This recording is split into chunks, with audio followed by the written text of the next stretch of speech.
जय हिंद दोस्तों। कैसे हो आप सभी लोग? उम्मीद है मस्त और बिंदास होंगे और अपनी पढ़ाई को बहुत अच्छे से कर रहे होंगे। अपना ये जो नया चैनल है इसमें मैंने आपको एडवांस मैथ की ज्योमेट्री टॉपिक को स्टार्ट किया है। तो जो पहला सेशन हुआ था उसमें मैंने आपको जो ज्योमेट्री का सिलेबस है उस कंप्लीट सिलेबस की मैंने आपको बेसिक इन्फॉर्मेशन दी थी कि कौन कौन से टॉपिक आपको ज्योमेट्री के अंदर कंप्लीट करने हैं और कौन कौन टॉपिक्स का वेटेज किस एग्जाम में कितना है।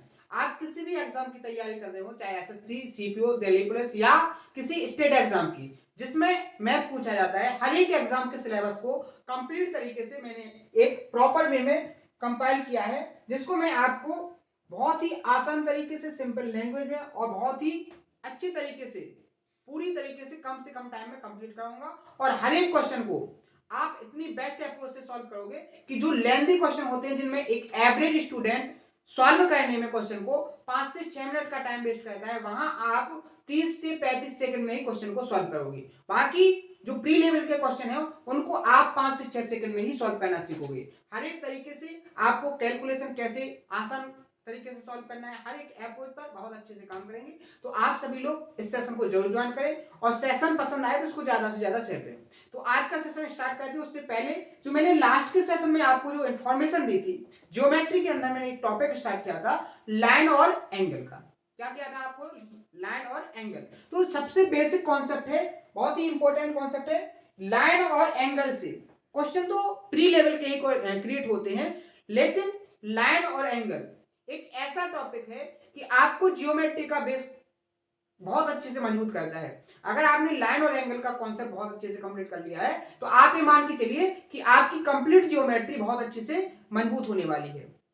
समझ गए? तो अपन को बेसिक कॉन्सेप्ट बहुत अच्छे से कंप्लीट करना, हर एक कॉन्सेप्ट को बेसिक से एडवांस लेवल तक कंप्लीट करना है। उसका प्रूफ क्या है, वो कॉन्सेप्ट कैसे क्रिएट हुआ है और उस पर किस लैंग्वेज के किस डाटा के साथ क्वेश्चन को क्रिएट किया जाएगा, इस थिंकिंग को अपने माइंड के अंदर डेवलप करना है। क्योंकि एग्जामिनर की थिंकिंग और आपकी थिंकिंग जब मैच होगी तो 100% तरीके से आप ये मान के चलो कि कैसा भी क्वेश्चन एक एग्जामिनर क्रिएट कर दे, आप उसको विद इन टाइम के अंदर सॉल्व करोगे। बात समझ में आई? तो आइए स्टार्ट करते हैं आज के सेशन को। लास्ट के सेशन को आप लोग जरूर देख लेना।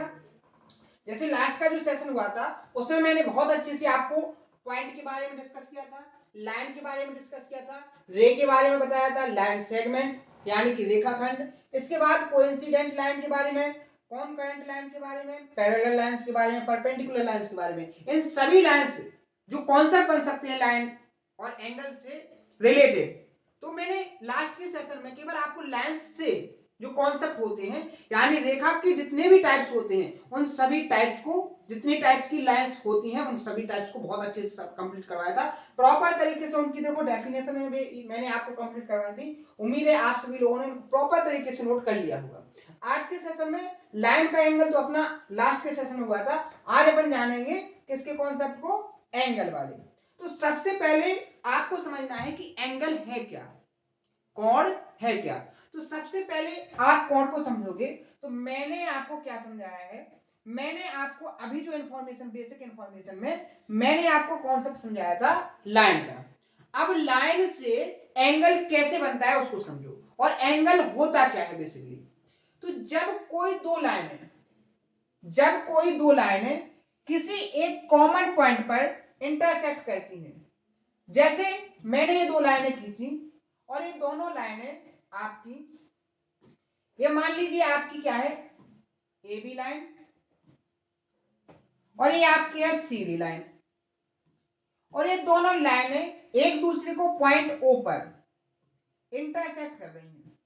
एक कॉमन पॉइंट क्या है? ओ, जहां पर ये दोनों लाइनें क्या कर रही है, एक दूसरे को इंटरसेक्ट कर रही हैं। तो इन दोनों लाइनों के बीच जहां पर इंटरसेक्ट किया है, इस झुकाव को ही आप क्या बोलोगे? कोण बोलोगे। इस झुकाव को आप क्या बोलोगे? एंगल बोलोगे। मान लीजिए आपका क्या है? थीटा। क्या है? थीटा। एंगल को मानने की सबसे आसान जो क्या है संकेत है, जो डिनोट किया जाता है, थीटा, अल्फा, बीटा, गामा, इनसे डिनोट किया जाता है। ठीक है? तो मैंने माना है कि दो लाइंस ए बी और सी डी एक कॉमन पॉइंट ओ पर एक दूसरे को इंटरसेक्ट करती हैं। तो इन दोनों लाइनों का इस कॉमन पॉइंट पर जो झुकाव है, इसी को अपन क्या बोलेंगे? एंगल बोलेंगे। बात समझ में आया? मैंने माना इस एंगल की वैल्यू क्या है? थीटा है। इस एंगल की वैल्यू क्या है? थीटा है। अब आप यहां पर समझिए कि अगर आपको मैथ की भाषा में इस एंगल का नाम लिखना है तो आप इसको कैसे लिखोगे। तो समझिए यहां पर आपको क्या करना है, जो एंगल हो, जिस एंगल का आप नाम लिखोगे उसको हमेशा कहां रखोगे, मिड में। जैसे कैसे, यहां पर ये जो मैंने साइन बनाया है, ये साइन किसका है, एंगल का। ये जो मैंने आपके सामने साइन बनाया है किसका है, एंगल का। आप यहां देखो, आपको एंगल किस पॉइंट पर बन रहा है, ओ पर, ठीक है। अब इसका नाम लिखना है तो कैसे लिखोगे, बी ओ डी। एंगल का नाम क्या हो जाएगा, बी ओ डी। इसकी वैल्यू क्या हो जाएगी, थीटा। अब बहुत सारे बोलेंगे क्या इसको और तरीके से नहीं लिखा जा सकता है, बिल्कुल लिखा जाएगा। जैसे आप इसको लिख सकते हो डी ओ बी, तो यहां क्या हो जाएगा, एंगल डी ओ बी। इसकी भी लेंथ कितनी होगी, थीटा। यानी कि आप जिस एंगल की वैल्यू लिख रहे हो वो हमेशा कहां होना चाहिए, बीच में। आप यहां देखोगे ओ कहां है, दोनों के बीच में। ये यहां पर ओ कहां है, डी और बी के बीच में। यानी जो एंगल बनेगा वो कहां रहेगा, मिड में रहेगा। पहला तरीका एंगल को लिखने का। दूसरा तरीका, तीसरा तरीका देखो, इसको आप क्या लिख सकते हो, एंगल ओ। इसकी भी वैल्यू क्या है, थीटा। और चौथा आपका जो तरीका होगा, यहां पर एंगल जो हो जाएगा वो क्या हो जाएगा आपका, एंगल की जो वैल्यू होगी वो क्या हो जाएगी, थीटा। तो यहां पर आप चार तरीके से एक कोण को डिनोट कर सकते हो, एक कोण का नाम लिख सकते हो। बात समझ में आए, यहां तक किसी को कोई प्रॉब्लम, किसी को कोई दिक्कत, कोई समस्या, मुझे नहीं लगता कि कोई समस्या आपको होगी। ये हो गया आपका एंगल, कि एंगल है क्या, सबको समझ में आ गया। अब अपन देखेंगे कि एंगल अलग अलग क्या होंगे, वैल्यू के होंगे। और जब वैल्यू अलग अलग होगी तो उनका जो नाम होगा वो भी अलग अलग होगा। होगा कि नहीं होगा। जैसे मान लीजिए अगर एंगल 1 डिग्री का है तो उसका नाम क्या होगा, अगर एंगल 93 डिग्री का है तो उसका नाम क्या होगा, अगर एंगल 90 डिग्री का है तो ऐसे एंगल का नाम। यानी एंगल को कैटेगराइज जरूर किया गया होगा, किसके बेस पर, वैल्यू के बेस पर। तो सबसे पहला जो टाइप है वो क्या है एंगल में, एक्यूट एंगल। हेडिंग बनाओगे आप, एक्यूट एंगल। बहुत ही शानदार तरीके से अपन सिलेबस को कंप्लीट करेंगे, ठीक है। हिंदी वाले इसको लिखेंगे न्यून कोण। हिंदी वाले इसको क्या लिखेंगे, न्यून कोण।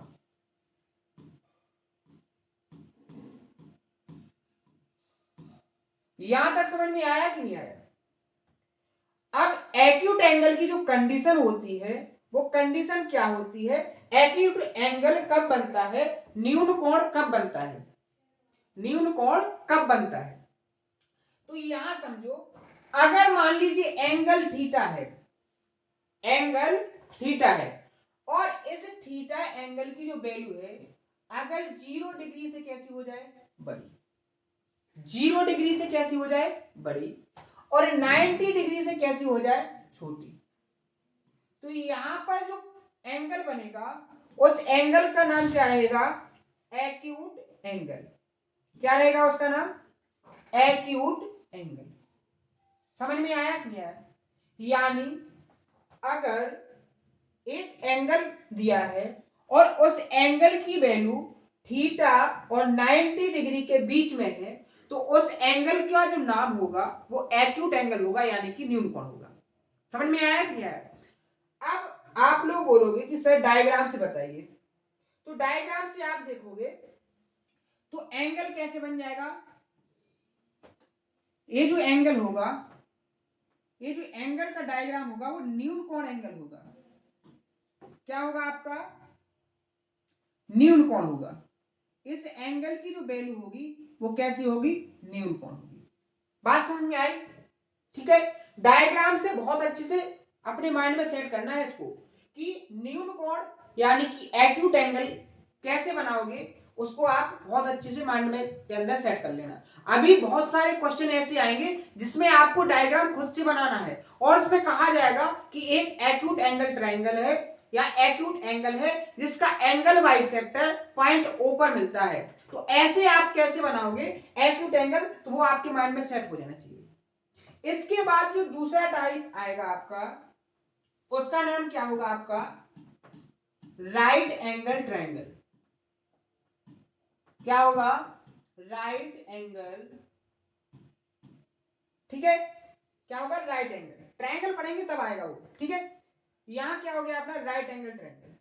अब यहां पर कंडीशन क्या होगी, यहां पर कंडीशन क्या होगी, तो यहां पर जो कंडीशन होती है, अगर आपकी एंगल की वैल्यू थीटा है तो ये किसके बराबर होना चाहिए, 90 डिग्री के। यानी अगर कोई एंगल दिया है, कैसे कि उस एंगल की जो वैल्यू है वो 90 डिग्री है, ना तो 90 से कम है ना 90 से ज्यादा, ना तो 90 से कम है ना 90 से ज्यादा, कितनी है, 90 है, कितनी है, 90 है। तो ये जो एंगल बनेगा वो राइट एंगल होगा। क्या होगा, राइट एंगल होगा।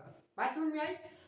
अब इसके डायग्राम की बात करेंगे तो बहुत अच्छे से आप लोगों को पता होगा, मैंने परपेंडिकुलर लाइन में एक कॉन्सेप्ट आपको समझाया था कि जब कोई एक लाइन दूसरी लाइन के ऊपर परपेंडिकुलर तरीके से खींची जाए तो उन दोनों लाइनों के बीच जो एंगल बनता है वो 90 डिग्री का एंगल बनता है। कैसे, यहां देखो, एक ये जो लाइन है, मैंने इस लाइन के ऊपर एक परपेंडिकुलर लाइन खींची, तो यहां पर देखो ये जो एंगल बन रहे हैं ये सभी एंगल कितने डिग्री के बन रहे हैं, 90 डिग्री के। तो आप यहां पर देखोगे क्या कि अगर ये पॉइंट आपका वो हो गया, ये वाला जो पॉइंट है वो आपका ओ है, ये आपका ए बी लाइन होगी, ए बी सी डी। तो आप यहां देखोगे सी ओ ए कितने डिग्री का होगा, 90 डिग्री का। सी ओ बी ये भी कितने डिग्री का होगा, 90 डिग्री का। क्योंकि आपको यहां पर जो दिया है कि ए बी के ऊपर परपेंडिकुलर कौन सी लाइन है, सी डी। समझ में आया। तो दो टाइप आपको बहुत अच्छे से समझ में आ गए होंगे, एक्यूट एंगल और राइट एंगल। नेक्स्ट टाइप आप समझो, नेक्स्ट नंबर किसका आएगा, आपका नेक्स्ट नंबर आएगा तीसरे नंबर पर, ऑब्टूज एंगल ट्रायंगल। ऑब्टूज एंगल क्या हो जाएगा आपका, ऑब्टूज एंगल। हिंदी वाले इसको लिखेंगे अधिक कोण। क्या लिखोगे, अधिक कोण। समझ में आया, कोई दिक्कत, कोई दिक्कत नहीं। अब यहां पर कंडीशन क्या होगी कि अगर आपका एंगल थीटा है, क्या है, अगर एंगल थीटा है तो इसकी वैल्यू जो होनी चाहिए वो 90 डिग्री से कैसे होनी चाहिए, बड़ी, और 180 डिग्री से कैसे होनी चाहिए, छोटी। बात समझ में आई। यानी जो डायग्राम बनेगा आपको कैसे बनेगा, आप यहां देखिए डायग्राम, आप देखोगे ये एंगल आपका है, अगर मैं इस पर परपेंडिकुलर खींचूंगा तो ये एंगल कितने डिग्री का हो जाएगा, यहाँ पर 90 का। अब आपको बनाना डायग्राम किसका है, आपको डायग्राम बनाना है ऑब्टूज का। यानी आपकी जो लाइन होगी एंगल वाली वो क्या होगी, 90 से थोड़ी आगे से खींची जाएगी। यानी ये जो लाइन होगी ये आपकी क्या होगी, ऑब्टूज एंगल। यहां पर जो ये एंगल बनेगा, इस एंगल की वैल्यू अगर थीटा है तो ये आपका थीटा क्या कहलाएगा, आपका ऑब्टूज एंगल कहलाएगा, अधिक कोण त्रिभुज कहलाएगा। बात समझ में आई। डायग्राम को बहुत अच्छे से माइंड के अंदर सेट करना है, ठीक है। आगे बढ़ जाए, नेक्स्ट टाइप। नेक्स्ट टाइप देखो, चौथे नंबर पर आप नोट करोगे स्ट्रेट एंगल। कौन सा एंगल, स्ट्रेट एंगल। हिंदी वाले लिखेंगे सरल कोण या सीधा कोण या रेखीय कोण। सरल कोण या इसको लिख सकते हैं रेखीय कोण। अब यहां हिंदी से स्पष्ट होगा आपको कि रेखीय कोण यानी एक सीधी रेखा पर बना एंगल क्या कहलाएगा, आपका रेखीय कोण। यहां पर आप कंडीशन क्या लिखोगे, अगर थीटा एंगल है तो इसकी वैल्यू 180 के कैसे होनी चाहिए, इक्वल, ना तो इससे कम ना तो इससे ज्यादा। तो इस कंडीशन में आपका जो एंगल बनेगा वो क्या बनेगा, यहां पर स्ट्रेट एंगल, सरल कोण, रेखीय कोण। डायग्राम की बात करोगे तो आपकी ये स्ट्रेट लाइन है और मैं आपसे पूछूं ये जो पॉइंट है, इस पॉइंट पर जो ये एंगल बन रहा है ये कितने डिग्री का होगा? तो आप क्या बोलोगे? 180 डिग्री का। बात समझ में आई? कोई दिक्कत? कोई दिक्कत नहीं। आगे बढ़ जाए। नेक्स्ट टाइप आप लिखोगे क्या? 5वें नंबर पर रिफ्लेक्स एंगल। क्या हो जाएगा आपका? रिफ्लेक्स एंगल, या आप बोलोगे इसको परिवर्ती कोण। बहुत अच्छे से समझना है, ये सारे कॉन्सेप्ट आपके बेसिक कॉन्सेप्ट हैं। अब यहाँ पर जो रिफ्लेक्स एंगल की जो कंडीशन होती है वो क्या होती है कि जो थीटा एंगल है, इस थीटा की वैल्यू 180 से कैसी हो?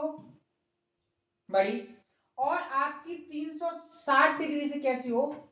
छोटी। तो यहां पर जो एंगल बनेगा, जो डायग्राम बनेगा वो क्या कहलाएगा आपका? Reflex angle. डायग्राम की बात करोगे तो आप यहां देखोगे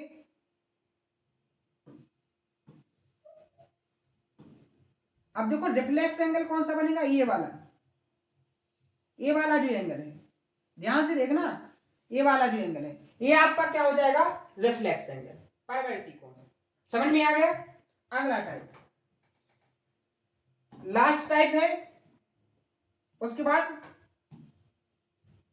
वैल्यू के बेस पर नहीं, दूसरे तरीके से एंगल के टाइप बताएंगे, ठीक है?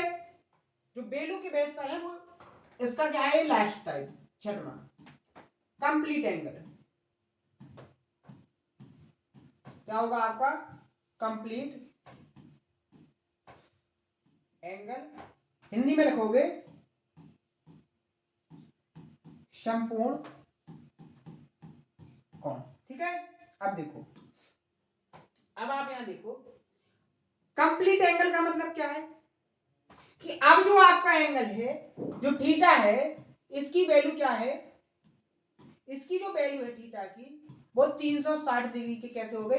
बराबर। मैंने आपको बताया है कि जो कंप्लीट एंगल होता है उसकी वैल्यू कितनी होती है? 360। यानी अब आपका अगर कोई लाइन है तो आपका जो एंगल बन रहा है कि कंप्लीट एंगल, ये पॉइंट है, यहां पर जो एंगल बनेगा वो क्या बनेगा? 360 डिग्री का। समझ में आया?